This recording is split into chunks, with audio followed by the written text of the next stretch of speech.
What's the role of the media in society we live in? It is to control the population, and they control the population in a very effective way, particularly since the advent of television, because now people get even not only commentary on what's going on, but even the very information about what's going on, that is the raw information, get such information filtered through the media, through those who control the media. And those who control the media, of course, are the elites, either the economic elites or the political elites, who obviously have a certain definite stand on what kind of information should filter through about the miners' strike and how it's going on and so on. Therefore, the media at that time played the usual role of controlling information, of not explain to the people the historical causes and the actual causes of the strike, not even describing, of course, the police brutality and the attacks against miners that were going on all the time during the strike, but they were just playing around, showing how miners try, or rather the extremists among miners try to exploit the situation as against the law-abiding miners, and how other people who are law-abiding are not allowed by the extremists to work. So the whole game by the media was played in terms of some extremists who were trying to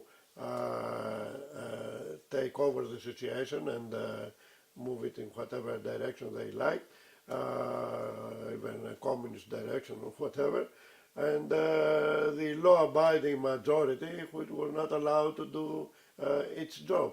So I think that this was something that one could expect from the media, and as I said, it's not just a matter today of information coming to people through the newspaper they read, because in the past, okay, people would not read the Daily Mail or the Daily Express or whatever if they were conscious of what sort of things they were supporting, and that was the end of it. They were reading their own paper, which they trusted and so on, and they could get some kind of information.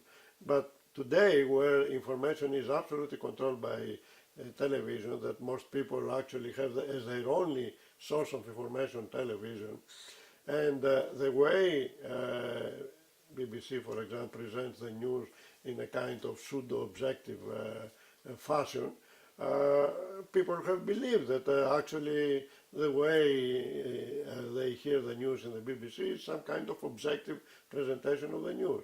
And of course this exploded, all this myth exploded, particularly with the events in Palestine lately, in Gaza and so on. But at that time, people, the majority of people, still believed, apart from actual miners who were taking part in the demonstration and so on, who knew, of course, what was going on. Everybody else was relying on what was watching on television in order to understand what was going on. So if you have the power to filter what kind of news come out about how the strike goes on and so on, and indirectly also to comment on it, then you have everything. You can control the population on what to think. There was a university research study that was published, I think, a couple of years ago, which showed how the BBC, by manipulating the news coverage of Palestine, had created the impression that the Palestinians were occupying the land there, not the Israelis. Others thought that it was just a border dispute and so on. Now all this is by manipulating the kind of information going out, showing in fact just particular incidents, or even perhaps reversing the causality by not going back to the historical causes of what was going on and why these people fight and so on, so that eventually people do not have a clue of what actually happens. This is straight manipulation of information by those controlling the media in order to pass their own line. Now, as regards the question of why a public organization like the BBC would do this, I think we should not forget that the BBC is not supporting just the governing party line, but it supports the establishment line. That's why, by appointing in the board of directors people from both parties, etc., they create this kind of pseudo objectivity in the sense that you won't see news always or comments which are always supporting the governing party.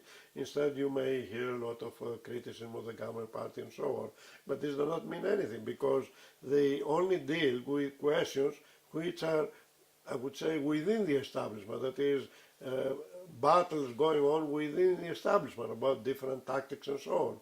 But they never question things or events or developments that affect the entire establishment. That is, they marginalize any kind of other view, any kind of alternative view to the establishment views. They present only alternative views of the same thing, actually. And this way they pass the establishment line. I think the BBC plays beautifully this role, and up to, I think now, will believed by many people that it is objective kind of information.